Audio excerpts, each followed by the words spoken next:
আমাদের এই দেশ একবারেই খুব কঠিন হালাতে আছে, মানে একটা স্পর্শকাতর অবস্থায় আছে। বৈষম্যের বিরুদ্ধে আমরা আন্দোলন করেছি সমতা প্রতিষ্ঠিত করার জন্য। সেজন্য আমাদেরকে সংস্কার করার প্রয়োজন হচ্ছে বিভিন্ন সেক্টরে। এখন এই সংস্কারের মধ্যে যদি ভুল হয় এবং সমতা সৃষ্টি করতে গিয়ে, প্রতিষ্ঠিত করতে গিয়ে যদি বৈষম্য সৃষ্টি করা হয় সমতার নামে, তাহলে কি হবে? এটা অন্যায় হবে কিনা? অন্যায় হবে, জুলুম হবে, আল্লাহর নাফরমানি হবে, আল্লাহর নাফরমানি হবে। এবং জুলাই আগস্ট 24-এর শহীদদের সাথে কি হবে? গাদ্দারি হবে। এই কথা মনে রাখতে হবে। এবং প্রকৃত সংস্কার যদি চাই, কোরআন সুন্নাহ কি? কোরআন সুন্নাহ। ওটা পশ্চিমা দিবে না, ওটা পশ্চিমারা দিবে না। কিছুদিন আপনার কি বলে, ব্রিটেনের তালে চললাম, কিছুদিন আমেরিকার তালে চলবো, হ্যাঁ, কিছুদিন আপনার রাশিয়ার তালে চলবো। না না না না না, এসব পরীক্ষা হয়ে গেছে, এসব কিছুর পরীক্ষা হয়ে গেছে। আল মুজাররাবু লা ইউজাররাব, আল মুজাররাবু লা ইউজাররাব। পরীক্ষিত জিনিসের আরেকবার পরীক্ষা করতে হয় না। আচ্ছা, পরীক্ষা করে দেখি না এখানে শান্তি আসেনি, পরীক্ষা করে দেখি এই রাস্তায় শান্তি আসেনি, এতদিন এই রাস্তায় চললাম শান্তি পেলাম না, এখনো আরেক রাস্তায় চলে দেখি শান্তি আছে কিনা। আরে ভাই, শান্তির রাস্তা তোমাকে আল্লাহ দিয়ে দিয়েছেন কোরআনে। যদি তুমি মুসলিম হয়ে থাকো, আখিরাতের প্রতি বিশ্বাস হয়ে থাকো, কোরআনে আল্লাহ শান্তি দিয়ে দিয়েছেন। সেটা হলো আল্লাহর দেওয়া শরীয়ত। যে কোনো সংস্কারের আগে, যে কোনো সমতা এর নামে কোনো কিছু প্রতিষ্ঠিত করার আগে আল্লাহর রাস্তে আপনারা জেনে নেবেন আল্লাহ কি বলেছেন, আল্লাহর রাসূল কি বলেছেন। যদি না জানি আর সমতার নামে এই দেশে পশ্চিমা সভ্যতাকে প্রতিষ্ঠিত করি, তাহলে গজবের অপেক্ষা থাকতে হবে। এলজিবিটি এটা কি সমতা? হ্যাঁ, এটা কি সমতা না বৈষম্য? কি আমরা দেখছি, কি শুনতে পাচ্ছি? এসব সংস্কারের কথা আমরা বলছি, সংস্কার করে পশ্চিমা সভ্যতা এখানে নিয়ে আসবো। সংস্কার পশ্চিমা সভ্যতার নাম না, সংস্কার পতিতালয়কে স্বীকৃতি দেওয়ার নাম নয়, সমকামিতাকে স্বীকৃতি দেওয়ার নাম নয়, পুরুষকে ছেলে বানানো, ছেলেকে পুরুষ বানানোর নাম নয়। এটা তো 100 ভাগের 100 ভাগ বৈষম্য হলো। পুরুষকে মেয়ে বানিয়ে দিবে, মেয়েকে পুরুষ বানিয়ে দিবে, এটা তো 100 ভাগের 100 ভাগ বৈষম্য। আল্লাহর এই জমিনে, তাওহীদের এই জমিনে, মুসলিম উম্মতের এই জমিনে আমরা চাই সকল মুসলিম শান্তিতে থাকুক। আমরা তাকওয়া এবং মুত্তাকি সম্পর্কে আলোচনা করছিলাম কোরআনুল কারীমের আলোকে। তাকওয়ার গুরুত্ব, মুত্তাকি কারা, মুত্তাকিদের গুণাবলী কি, এই বিষয়ে কথা হচ্ছিল। তাকওয়া এমন গুরুত্বপূর্ণ একটা গুণ, ওটা না হলে তো ইমানে হয় না। প্রত্যেক নবী তাওহীদের দাওয়াত নিয়ে এসেছেন। তাওহীদের দাওয়াতের ভাষা ছিল আল্লাহর ইবাদত করো, একমাত্র আল্লাহর ইবাদত করো, তাকওয়া অবলম্বন করো এবং নবীর আনুগত্য করো। আল্লাহ একমাত্র মাবুদ, ইবাদত একমাত্র আল্লাহর জন্য, আল্লাহরই ইবাদত করো। এই কথাটাকেই নবীরা দুইভাবে বলতেন,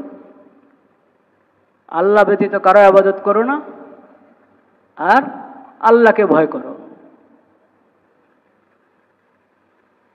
কোরআন কারীমে নবীদের যে দাওয়াত, সেটা এটা ছিল একমাত্র আল্লাহর ইবাদত, একমাত্র আল্লাহকে ভয় করা, তাকওয়া অবলম্বন করা আর নবীর আনুগত্য। সর্বশেষ নবী হযরত মুহাম্মদ মুস্তাফা সাল্লাল্লাহু আলাইহি ওয়াসাল্লাম, খাতামুন নবিয়্যিন, খাতামুন নবিয়্যিন, সর্বশেষ নবী, শ্রেষ্ঠ নবী এবং বিশ্ব নবী। সব নবী শ্রেষ্ঠ, কিন্তু আল্লাহ রাব্বুল আলামিন আমাদের নবীকে সকল নবীর ইমাম বানিয়েছেন। সর্বশেষ নবীকে সকল নবীর ইমাম বানিয়েছেন, তাকে সাইয়্যিদুল মুরসালিন বানিয়েছেন।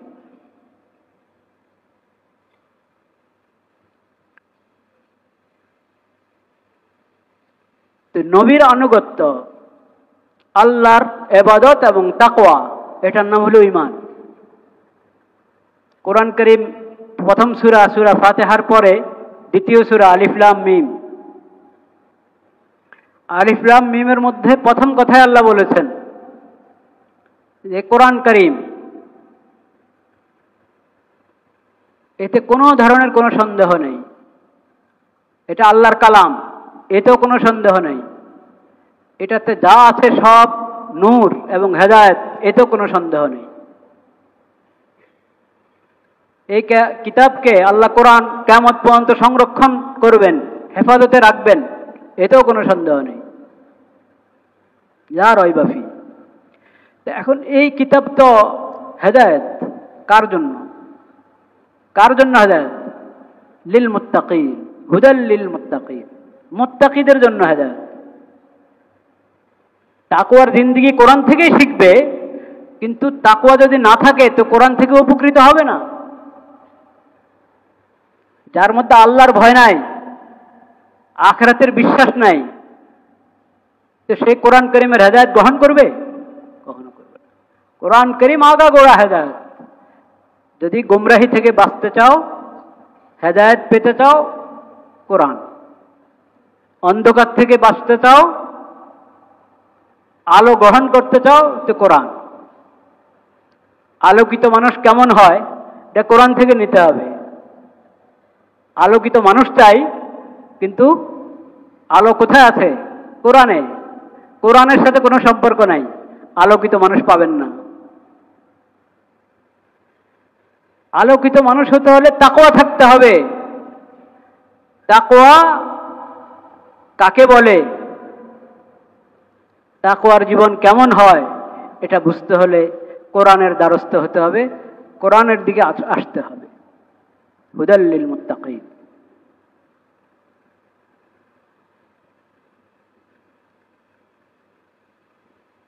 লা ইলাহা ইল্লাল্লাহ, লা ইলাহা ইল্লাল্লাহ। আজকাল ঈমানের বিষয় আমাদের ফিকিরটা একটু কম। ঈমান কাকে বলে, ইসলাম কাকে বলে, এটা নিয়ে আমাদের ফিকিরটা একটু কম। ফিকির বাড়াতে হবে। কাকে বলে ঈমান, কাকে বলে ইসলাম, কাকে বলে তাকওয়া।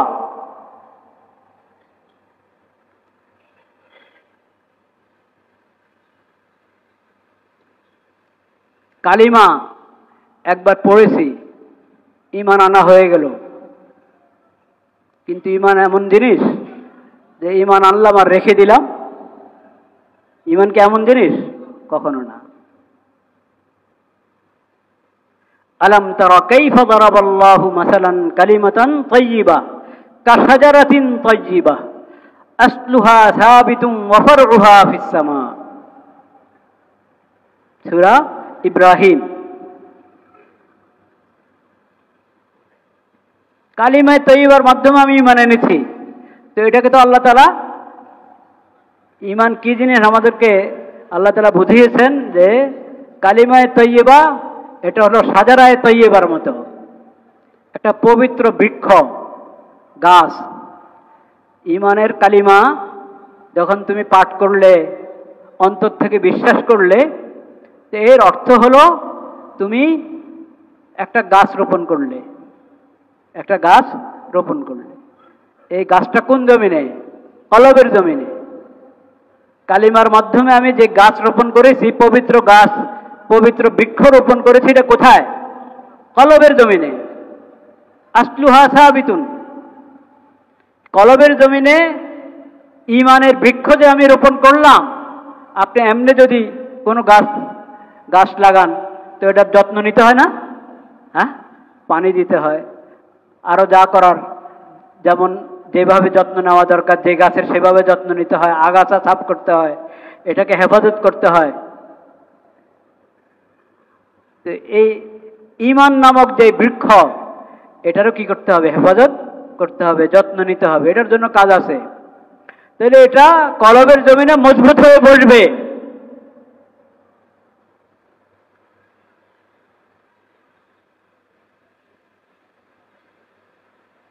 এটার রগ চারিদিকে ছড়াবে, কলবের জমিনে মজবুত হয়ে বসবে। আসলুহা সাবিতুন ওয়া ফারউহা ফিস সামা। গাছ যত সুন্দর হবে, মজবুত হবে, এটার যত যত্ন নেওয়া হবে, তো দেখা যাবে এটার ফলও আসবে। এটার ডালগুলো খুব ছড়াবে।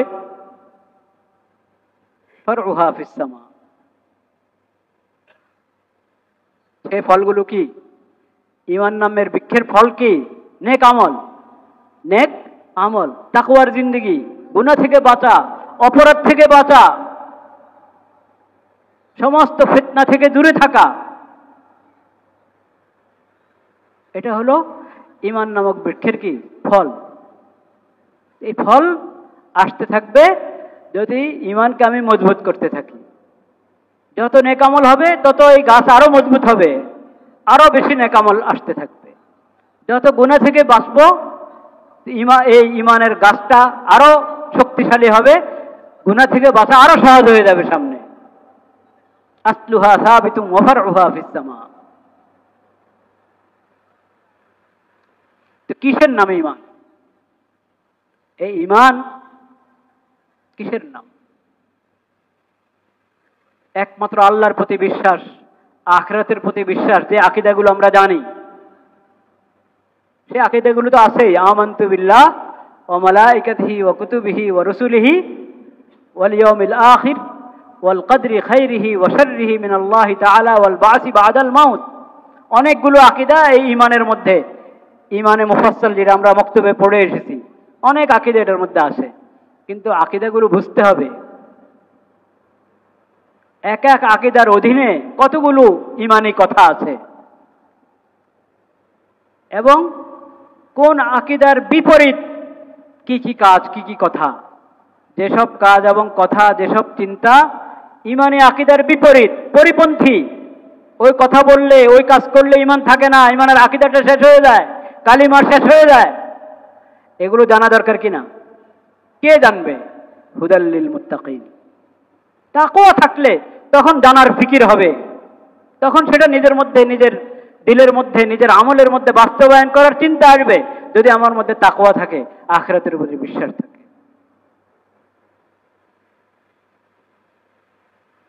তো প্রথম কথা ঈমানের যেটা, লা ইলাহা ইল্লাল্লাহ। প্রথম কথা কি? লা ইলাহা ইল্লাল্লাহ। সব ধরনের শিরক থেকে বেঁচে থাকতে হবে।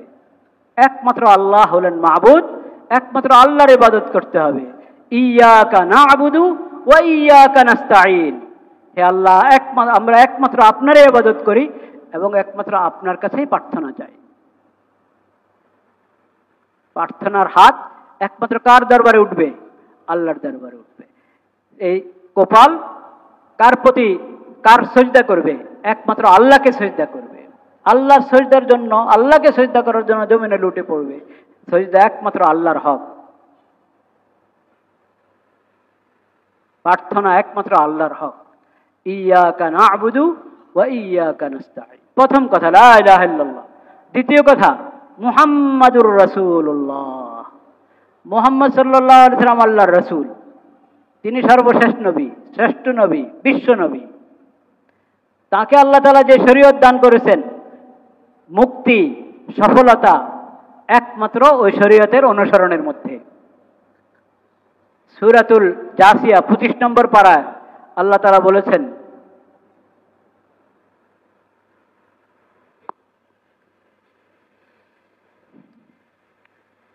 সুম্মা জাআলনাকা আলা শরীআতিন মিনাল আমরি ফাত্তাবি'হা ওয়া লা তাত্তাবি' আহওয়া'আল্লাযীনা লা ইয়া'লামুন ইন্নাহুম লান ইউগনু আনকা মিনাল্লাহি শাইআ ওয়া ইন্নায যালিমিনা বা'যুহুম আওলিয়াউ বা'য ওয়াল্লাহু ওয়ালিয়্যুল মুত্তাকিন। هذا بصائر للناس وهدى ورحمة لقوم يوقنون আম হাসিবাল্লাযীনা ইজতারাহুস সাইয়্যাতি আন নাজআলাহুম কাল্লাযীনা আমানু ওয়া আমিলুস সালিহাত সাওয়াআম মাহইয়াহুম ওয়া মামাতুহুম সাআ মা ইয়াহকুমুন। সূরাতুল জাসিয়া 25 নম্বর পারায় আল্লাহ রাব্বুল আলামিন বলেন, হে নবী, আমি আপনাকে দ্বীনের একটি শরীয়ত দান করেছি। দ্বীনের একটি শরীয়ত, আল্লাহর দ্বীন। আল ইয়াউমা আকমালতু লাকুম দীনাকুম ওয়া আতমামতু আলাইকুম নি'মাতি ওয়া রাদিতু লাকুমুল ইসলাম দীনা। আল্লাহ যে দ্বীন আল্লাহর বান্দাদের জন্য চেয়েছেন, পছন্দ করেছেন, সেটা হলো ইসলাম। সেটা কি? ইসলাম। দ্বীনের জন্য একটা শরীয়ত লাগবেই। শরীয়তবিহীন দ্বীন এটা দ্বীন না। দ্বীন মানে শরীয়ত মানে না, আল্লাহর কাছে এটা গ্রহণযোগ্য না। আল্লাহর কাছে এটা কি না? গ্রহণযোগ্য। আল্লাহ যে দ্বীন আল্লাহর বান্দাদের জন্য পছন্দ করেছেন সেটা হলো ইসলাম। ইসলামের একটা শরীয়ত থাকবেই, ওই কথা আল্লাহ বলছেন। এই দ্বীন, এই ইসলামের একটি শরীয়ত আপনাকে দান করেছি, ওই শরীয়তের উপর আপনাকে আমি প্রতিষ্ঠিত করে দিয়েছি, ওই শরীয়তের উপর আপনাকে রেখেছি। ফাত্তাবিআ, আপনি এই শরীয়তের অনুসরণ করেন।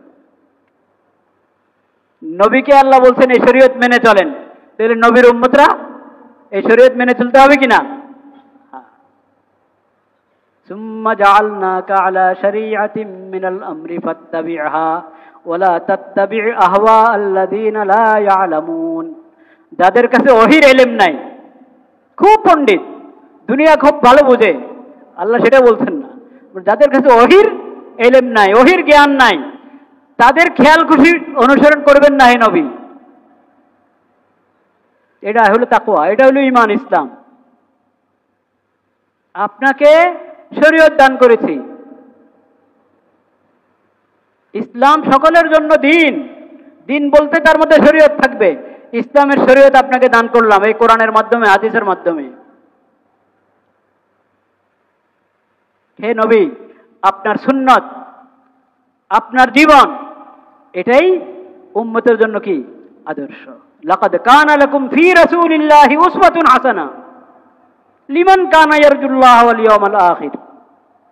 আখিরাতের প্রতি ঈমান আছে, আল্লাহর প্রতি ঈমান আছে, আল্লাহর রহমত চাও, আখিরাতে শান্তি চাও, তাহলে রাসূলুল্লাহ সাল্লাল্লাহু আলাইহি সাল্লামের জীবন আদর্শ ওইটাই তোমার জন্য অবলম্বন, ওইটাকে গ্রহণ করো। ওই সুন্নাত এবং শরীয়ত, এটার মধ্যে মুক্তি, এটার মধ্যে সফলতা। যাদের কাছে ওহীর জ্ঞান নাই, তাদের খেয়াল খুশি, তারা যা বলবে, তারা যেই নির্দেশনা দিবে ওইভাবে মুসলমান চলবে, আল্লাহর বান্দারা, মুসলিম বান্দারা ওইভাবে চলবে, এটা আল্লাহ চান না। এইভাবে চলে তারা সফলতা পাবে না, শান্তি পাবে না, মুক্তি পাবে না। ইন্নাহুম লান ইউগনু আনকা মিনাল্লাহি শাইআ, ওরা আখিরাতে কাজে আসবে না আপনার। যাদের কাছে ওহীর ইলম নাই, কিন্তু তারাই কি হইতে চায়? আমাদের রাহবর হতে চায়, আমাদেরকে রাহবরি করতে চায়। দেখেন না, পশ্চিমা বিশ্ব এখন পুরা দেশের নেতৃত্ব দিতে চায় কিনা? চায়। পুরা বিশ্বের নেতৃত্ব দিতে চায়, সব ধর্মের লোকদের নেতৃত্ব দিতে চায় তারা। আল্লাহ ঘোষণা করে দিচ্ছেন, লান ইউগনু আনকা মিনাল্লাহি শাইআ, এরা তোমাদের কাজে আসবে না। কবরে হাসরে এরা তোমাদের কাজে আসবে না, দুনিয়াতেও কাজে আসবে না। দুনিয়ার জিন্দেগি সফল হতে হলে এদের পিছনে চললে সফলতা পাবে না। কিন্তু দুনিয়াতে তো আর বুঝে না মানুষ। আখিরাতের চোখ, যেটা চোখ বন্ধ হলে যে চোখ খুলে, কি ভাই, চোখ বন্ধ হলে যে চোখ খোলে, যে চোখ খোলে সেটা তো এখন খোলে নাই। এখন তো বুঝে আসে না, সহজে বুঝে আসে না। এখন মনে হয় যেন ওরা যেভাবে আমাদের রাহবরি করবে, লিডারি করবে, ওদের লিডারি অনুসারে চললে তাহলে ফায়দা হবে, উপকার হবে। না, লান ইউগনু আনকা মিনাল্লাহি শাইআ, এরা আপনার উপকারে আসবে না। ওয়া ইন্নাজ জালিমিনা বাযুহুম আউলিয়াউ বায, অত্যাচারীরা একে অপরের বন্ধু। আল কুফরু মিল্লাতুন ওয়াহিদা, কুফর, শিরিক এখন যে কাফের হক, যে মুশরিক হক, মুসলিম এবং মুশরিক এবং কাফের যত অমুসলিম ঘুরে ফিরে তারা এক, ঘুরে ফিরে তারা কি, তাদের সবার দুশ্মনী ইসলামের সঙ্গে, ইসলামের সাথে কারো দুস্তি নেই। কিন্তু তুমি মুসলিম, আল্লাহ তোমাকে কালিমার নেয়ামত দান করেছেন, ইসলামের নেয়ামত দান করেছেন, তোমাকে বুঝতে হবে তোমার সফলতা আল্লাহর দেওয়া শরীয়তের মধ্যে। সর্বশ্রেষ্ঠ নবী, শ্রেষ্ঠ নবী, বিশ্ব নবী হযরত মুহাম্মদ মুস্তাফা সাল্লাল্লাহু আলাইহি ওয়াসাল্লামের সুন্নতের মধ্যে, তার হাদিসের মধ্যে, তার হাদিসের অনুসরণের মধ্যে।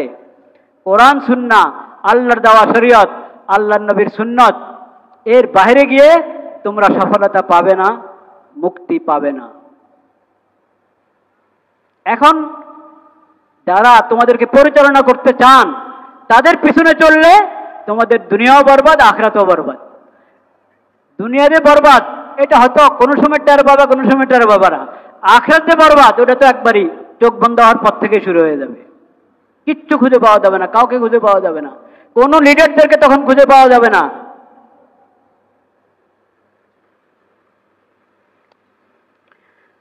ওয়াল্লাহু ওয়ালিয়ুল মুত্তাকিন, এরা তোমাদের বন্ধু হতে পারে না, এরা তো একে অপরের বন্ধু। তোমাদের বন্ধু একমাত্র কে? আল্লাহ। তোমাদের অভিভাবক একমাত্র কে? আল্লাহ, যদি তাকওয়া অবলম্বন করো। ওয়াল্লাহু ওয়ালিয়ুল মুত্তাকিন, মুত্তাকিদের অভিভাবক একমাত্র কে? আল্লাহ। তাকওয়ার জিন্দেগি অবলম্বন করি ভাই, তাকওয়ার জিন্দেগি অবলম্বন করি। এই শরীয়ত সুন্নত মানা ছাড়া তাকওয়া হবে না। আল্লাহ শরীয়তের অনুসরণ করার নির্দেশ দিয়ে বলছেন আল্লাহু ওয়ালিয়ুল মুত্তাকিন। যার কাছে ইসলাম নাই, ঈমান নাই, শরীয়ত নাই, সুন্নত নাই, ওহির জ্ঞান নাই, তাকে তুমি বন্ধু বানাবে? তাকে তুমি তোমার রাহবার বানাবে?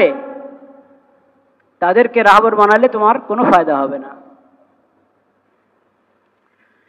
আম হাসিবাল্লাযীনা ইশতারাহুস সাইয়্যাত আন নাজআলাহুম কাল্লাযীনা আমানু ওয়া আমিলুস সালিহাত সাওয়াআম মাহইয়াহুম ওয়া মামাতুহুম সাআ মা ইয়াহকুমুন হাদা বাসাইরু লিন-নাসি ওয়া হুদান ওয়া রাহমাতুল লিকাওমিন ইউকিনুন। আল্লাহর দেওয়া এই শরীয়ত, এই শরীয়ত যে কোরআনের মধ্যে আছে, যে হাদিসের মধ্যে আছে, এগুলো হলো মানুষের জন্য, এগুলো হলো মানুষের জন্য বাসাইর। মানে তুমি যদি পথ খুঁজে পেতে চাও, নির্দেশনা পেতে চাও, তো নির্দেশনা এই কোরআনের মধ্যে, এই হাদিসের মধ্যে, আল্লাহর দেওয়া এই শরীয়তের মধ্যে। এখানে নির্দেশনা, এখানে হেদায়েত, এটা হলো পথ। ওয়া হুদাম ওয়া রাহমা, হেদায়েত এখানে, রহমত এখানে, লিকাওমিন ইউকিনুন, যদি তুমি বিশ্বাসী হয়ে থাকো।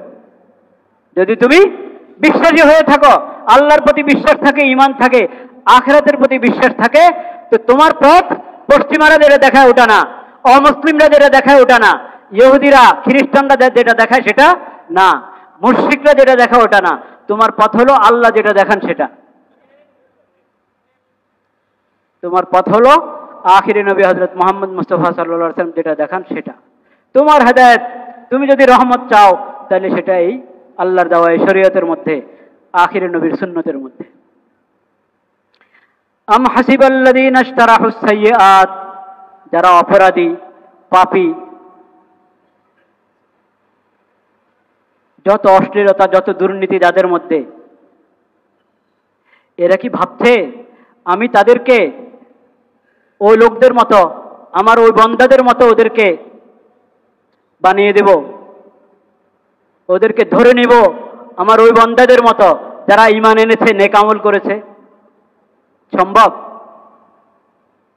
আল্লাহ বলছেন যে ঈমান এনেছে, নেক আমল করেছে, আল্লাহর শরীয়ত মেনে চলে, তার হিসাব একটা। আর যে অপরাধী, পাপী, অন্যায় অবিচার যার মধ্যে, তার হিসাব আরেকটা। এই দোনো পক্ষকে আমি এক বানিয়ে দিব, একরকম। মুমিনদেরকে যে পুরস্কার দিব, এই অপরাধীদেরকে সেই পুরস্কার দিব। নেক আমল যারা করে তাদেরকে যে পুরস্কার দিব, যারা অন্যায় অপরাধ বেঈমান তাদেরকে সেটা দিব? কখনো সম্ভব না। সমতা আর বৈষম্য কার কাছ থেকে শিখবেন? কোরআন থেকে শিখেন, কোরআন থেকে শিখেন। কোনটা বৈষম্য, কোনটা সমতা, ওটা তো আল্লাহ ভালো জানেন। আল্লাহর কোরআন থেকে শিখো। কোরআন সুন্নাহ বাদ দিয়ে সমতা প্রতিষ্ঠিত করতে চাবেন, সম্ভব না। পরে সমতার নামে বৈষম্য হবে। সমতার নামে কি হবে? বৈষম্য হবে। সমতা যদি জানতে চাও, বুঝতে চাও, আল্লাহর বান্দাদের মধ্যে তুমি সমতা প্রতিষ্ঠিত করতে চাও, তাহলে কোরআন থেকে হেদায়েত নাও। তাকওয়ার জিন্দেগি প্রতিষ্ঠিত করো, কোরআন থেকে হেদায়েত গ্রহণ করো। কোরআনের শিক্ষা, নবী করিম সাল্লাল্লাহু আলাইহি ওয়াসাল্লামের সুন্নাহকে অবজ্ঞা করে যদি তুমি সমতা প্রতিষ্ঠিত করতে যাও, বৈষম্য বিরোধী আন্দোলন, কিন্তু তুমি সমতার শিক্ষা কোরআন থেকে হাসিল করো নাই, তাহলে এই বৈষম্য বিরোধী আন্দোলনের কি হবে? বৈষম্য বিরোধী আন্দোলনের প্রতি অবিচার হবে। এই আন্দোলনে যারা শহীদ হয়েছে, রক্ত দিয়েছে, তাদের প্রতি অবিচার হবে যদি তুমি সমতা প্রতিষ্ঠিত করো অথচ কোরআন সম্পর্কে তুমি বেখবর, সুন্নাহ সম্পর্কে বেখবর। কারণ সমতার শিক্ষা কোরআন সুন্নাহর বাইরে তুমি পাবে না কখনো।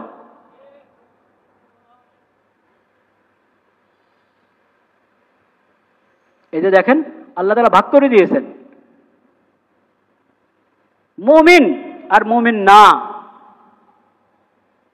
সমান হবে কিভাবে? অসম্ভব। একজন নেক আমল করে, একজন পাপ করে, সমান হবে কিভাবে? সমান হবে? সমান হলে ও বেচারিকে ভাগ করে বাইর করলেন কেন আন্দোলন করে?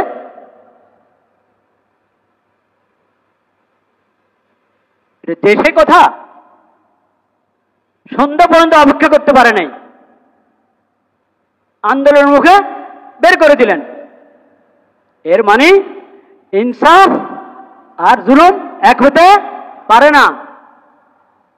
ইনসাফ আর জুলুম এক হতে পারে না।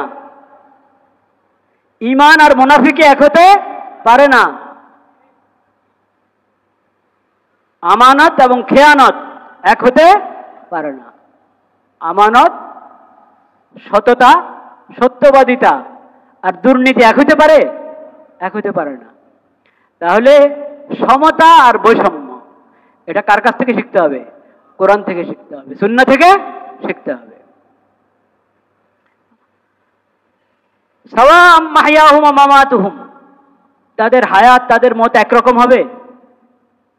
একজন অমুসলিম ঈমান ছাড়া, আল্লাহর প্রতি ঈমান ছাড়া মারা গেছে, তার কবরের জিন্দেগি আর যে ঈমান নিয়ে মারা গেছে তার কবরের জিন্দেগি এক হবে?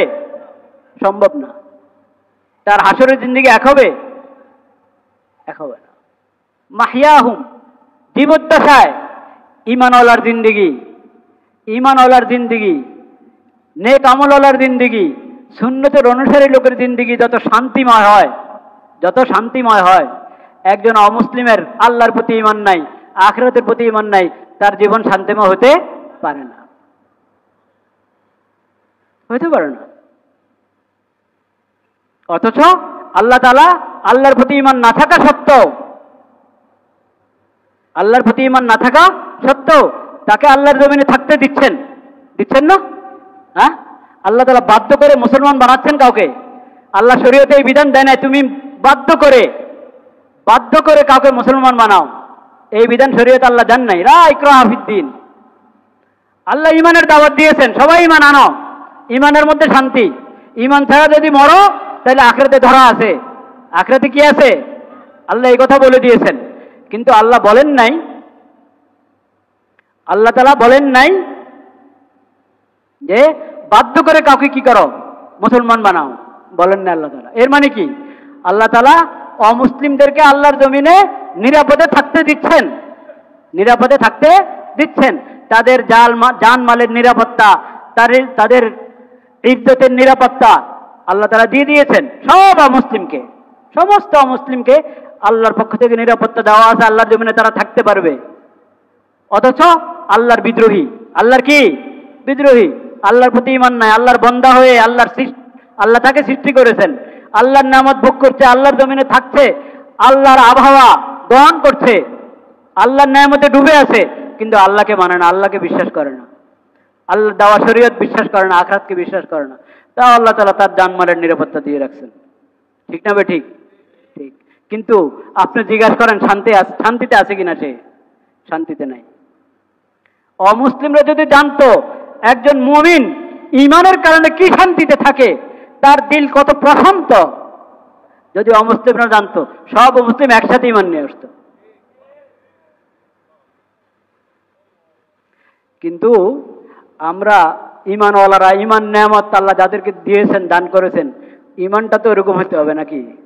হ্যাঁ, আমাদের ঈমানটা তো মজবুত হতে হবে, ঈমানটা তো মজবুত হতে হবে। ঈমান যত মজবুত হবে, যত সুন্নতের অনুসরণ হবে, তত প্রশান্তি, তত শান্তি আর প্রশান্তি আমরা বুঝতে পারবো নিজের জীবনে। কষ্ট হতে পারে, মানুষের জিন্দেগিতে কষ্ট আসতে পারে, সবসময় সুস্থ থাকে তা না, অসুস্থতা আসে, রোগ ব্যাধি হয়, বিভিন্ন পেরেশানি আসে, কষ্ট হয়। কিন্তু এই কষ্ট, পেরেশানি, রোগ ব্যাধি সবকিছুর মধ্যে আত্মার প্রশান্তি, দিলের প্রশান্তি কিসের কারণে হয়? ঈমানের কারণে হয়, ঈমানের কারণে হয়। তো একজন মুসলিম আর অমুসলিমের জিন্দেগি একরকম হতে পারে না, কারণ এর কাছে তো শরীয়তের আলো আছে, তার কাছে শরীয়তের আলো নাই। এখন যাদের কাছে শরীয়তের আলো আছে, তারা শান্তি খোঁজে কাদের কাছে? ওসব অমুসলিমদের কাছে, হ্যাঁ, যাদের কাছে কি নাই? শরীয়তের আলো নাই। যাদেরকে আল্লাহ আলো দান করেছেন, তারা আলো খোঁজে অন্ধকারে ডুবে আছে ওদের কাছে। এটা ভালো কথা?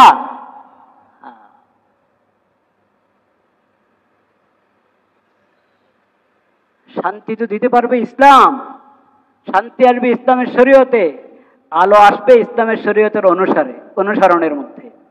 বুঝতে পেরেছেন ভাই? এবং সমতা, বৈষম্য, এসব শিক্ষা কার কাছ থেকে নিতে হবে? শরীয়তের কাছ থেকে নিতে হবে। আল্লাহ তাআলা সেই তৌফিক আমাদেরকে দান করেন।